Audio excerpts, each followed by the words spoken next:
안녕하십니까. 인천 영현동의 손종상 할아버지입니다. 오늘도 인터넷에 좋은 글 하나가 올라와서 제가 방송에 소개해 볼까 합니다. 그럼 잠시만 기다려 보시기 바랍니다.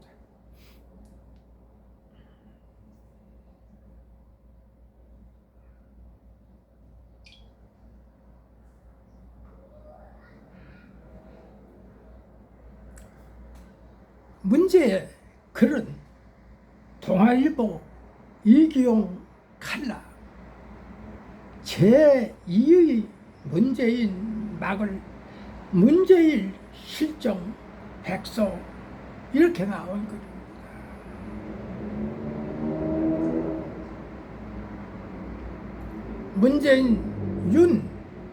문재인 청산 대선 민의 잊어서는 안 돼.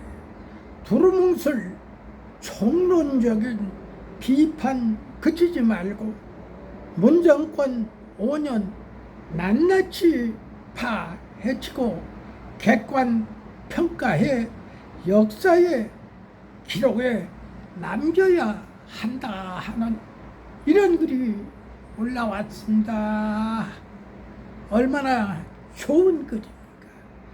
문재인이가 대한민국을 얼마나 말아먹었기 때문에 이런 글들이 수없이 올라오고 있습니다. 그런데 이런 글을 방송에 올려주지를 않아서 대단히 유감으로 생각해요.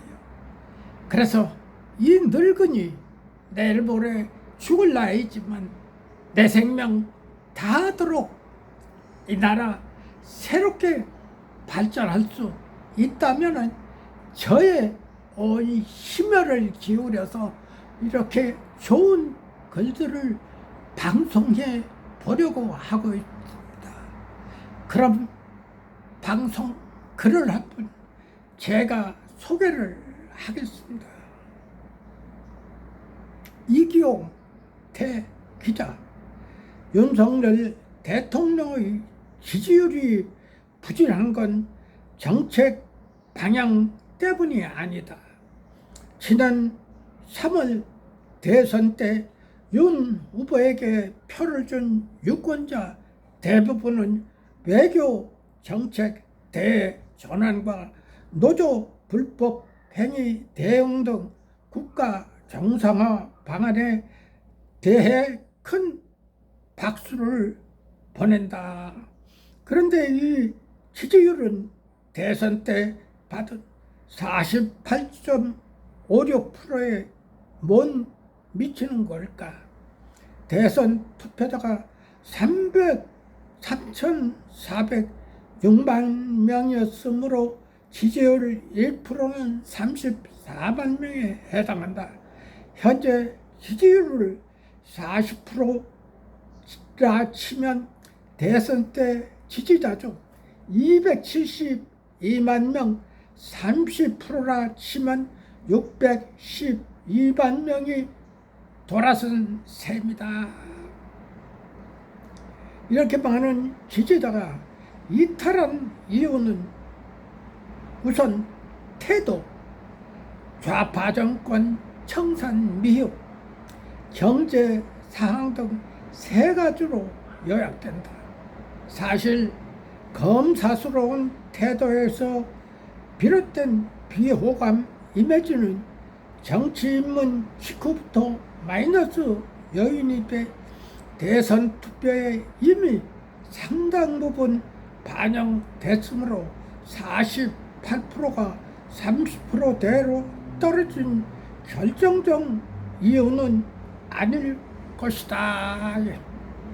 지난 1년 단순히 언행의 문제보다 지지율 부진에 더 큰 영향을 미친 비호감 요인은 인간적 신뢰의 훼손이다. 공명정대 당당함, 진짜 사나이라는 검찰 재직 시절 인간 윤석열의 이미지가 골대를 마음대로 옮긴 국민의 힘 전당대회 특별감찰관 임명 회피 등을 거치며 훼손된 것이다. 보수의 아승인 TK에서 눈에 띄게 지지층이 이탈이 일어나는 현상은 바로 품격, 신뢰 등 보수층이 중시하는 가치가 흔들린 때문이다. 지지율 부진의 더 결정적 요인은 비호감 요인에도 불구하고 48%가 찍어준 이유와 직결된다. 그것은 바로 문재인 정권 심판이었다. 문재인 유의 세력이 계속 정권을 잡으면 나라가 나락으로 떨어질 수 있는 우려에서 독립운동하는 심정으로 다시는 5년짜리 정권이 자유민주주의와 시장 경제라는 나라의 근간을 흔들지 못하도록 해야 한다는 마음으로 윤석열을 찍은 사람이 많다. 윤 정권은 좌파 정권 청산이라는 소명을 갖고 태어난 것이다. 그런데 1년이 넘은데 청산은커녕 문 전 대통령은 진정의 사망 행세를 하고 있고 국민 대다수와 사법부의 단죄를 받은 파렴치한 인사들이 팬텀을 몰고 다니며 부활을 꿈꾸고 있다. 문 전 대통령의 5년의 성취 같은 뻔뻔한 발언을 서슴지 않은 것은 문 정권 5년에 대해 구체적이고 객관적으로 시시비비를 가리고 평가한 결과가 없기 때문이다. 윤 대통령을 9일 국무회의에서 건물과 제도를 무너뜨리는 데는 시간이 걸리지 않는다. 순간이라며 전임 정권을 비판했다. 100번 옳은 말이지만 두루뭉실하고 총론적인 비판에 그쳐서는 안 된다고 생각한다. 예를 들어 소득주도 성장은 누가 어떻게 입안에서 실행됐는지, 경제적인 평등도와 국가 경쟁력에 어떤 영향을 미쳤는지 객관적인지 지표로 평가해야 한다. 최저임금 급속 인상 결정 과정에 누가 입금을 넣었는지, 자영업자들은 어떤 변화를 겪었는지, 최저임금 수혜자의 일자리는 결과적으로 어떻게 변화했는지 등이 밝혀져야만 한다. 외교 안보 분야는 더더군다나 진실규명이 절실하다. 정의용은 국가안보실장 재직 시 전 이천봉 18년 3월 평양을 다녀온 뒤 김정은이 핵포기 의사를 밝혔다고 했는데 그가 들은 말이 정확히 무엇인지 윤 정권은 인계받았나? 필자는 특파원 시절 한미 FTA 협상 과정을 취재한 바가 있다. 양측은 자국 입법 권력의 요구 시 어디까지 협상 내용을 공개할 것인가를 놓고도 밀고 당기기를 계속했다. 한국은 진행 중 사안은 대부분 비밀 유지하지만 미국은 전화 기록, 쪽지, 노트 기록까지 다 의회에 보고하도록 되어 있다. 정의용 북한 내 일거수일투족은 개인적 여행이 아니었다. 정확히 인수인계해주지 않았다면 범죄 행위나 다름없는 것이다. 문 전 대통령이 2018년 4월 판문점에서 김정은에게 넘겨줬다는 UBS는 무엇이 담겨 있는지 윤 여권은 보고 받았나? 중국 외교부는 한국이 산불 일환을 약속했다고 주장했는데 한국의 후임 정부는 누가 어떤 형태로 약속을 해준 것인지 모르는 상대라면 어떻게 중국 정책을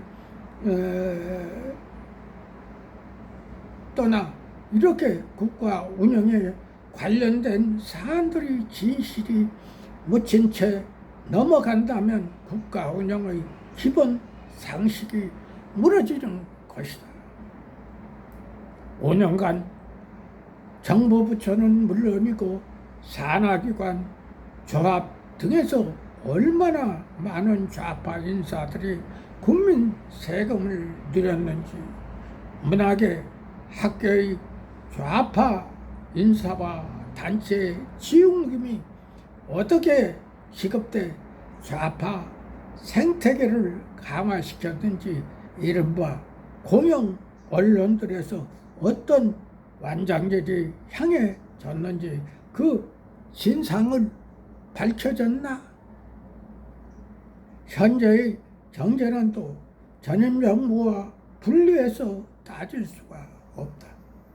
대외 정책 전환에 비해 경제, 사회 정책은 정책 수단이 제한되어 있다. 국가 부채, 이자율 등 복합적 경제 불안,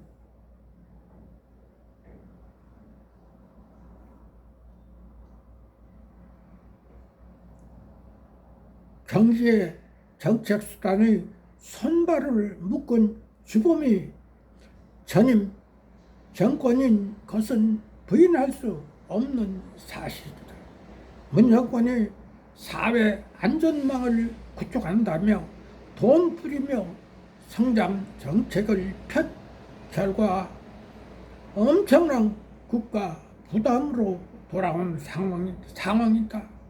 책임전가 차원이 아니라 문제의 뿌리를 정확히 파악하기 위해서는 문 정권 경제 정책의 폐해와 영향을 객관적으로 분석해야만 된다. 문 정권 청사는 좌파들이 행했던 보복과는 차원이 달라야 한다. 철저히 객관적이고 구체적이어야 한다. 문 정권 때는 검찰을 앞세운 광란의 칼춤으로 5명이 유명을 달리하고 수백 명이 사법처리의 고초를 겪었다. KBS, MBC, YTN 등에선 인민위원회를 연상케 하는 위원회가 만들어져 수천극을 벌렸다. 우파는 달라야 한다. 보복이 아닌 재발방지 차원의 진실 규명을 해서 백서를 내야 한다. 민주주의 학습 차원에서도 중요하다. 재임 중 정책에 대해 나중에 법적 책임을 묻기 어렵다는 점을 악용해 일단 정권만 잡으면 나라의 미래가 어떻게 되든 당장의 권력 강화와 자신의 주관적 이념 구현을 위해 온갖 수단을 다 동원하려는 욕심이 휘말리기 쉽다. 5년 만에 재정을 거덜낸 문재인 정권이 대표적인 사례이다. 이제 그 실태를 정확히 조사해 역사의 기록으로 남기고 후대에 가르치면 역사의 법정에서 영원히 심판받는다는 생각만으로 5년짜리 정권이 나라의 기틀을 깰 염두를 못 내게 될 것이다. 진실 규명에 미적되는 사이 좌파는 벌써 지난 5년을 점령하려 하고 있다. 보수가 제정신이라면 서점에 문재인 실정을 고발하는 책이 넘쳐나야 마땅한데 유튜브에서도 돈 버는 것에만 골몰할 뿐 누구나 천착해서 파헤치지 않는다. 나라를 파탄으로 몰아넣고도 반성은커녕 문재인 찬양 영화를 만드는 좌파에게서 배워야만 한다. 대통령이 아무리 전임 정권을 비판해도 그 비판이 주관적 주장의 영역에만 머물면 언젠가 다시 좌파가 점령할 역사에서 문재인 시대가 요순의 버금가게 도착되고 문재인처럼 나라의 근간을 갉아먹는 권력자가 또 나오지 말라는 보장은 없는 것이다. 이런 글이 올라와 있습니다. 각 층에서 지금 문재인 정권 5년을 심판하는 글들은 굉장히 많은데 이 글들이 방송으로 나오는 경우는 극히 드뭅니다. 저는 오랫동안 유튜브 방송을 보아왔지만 지금 과거의 우파 유튜버들은 지금 나라에 걱정을 하시는 분들이 사실상 많지를 않습니다. 그냥 세상 가는 대로 넘어가자 하는 방식인데 그렇게 해서는 나라 올바른 길로 갈 수가 없다고 이 노인은 판단을 해서 이렇게 좋은 글이 있을 때마다 유튜브 방송을 통해서 자주 하고 있는 겁니다.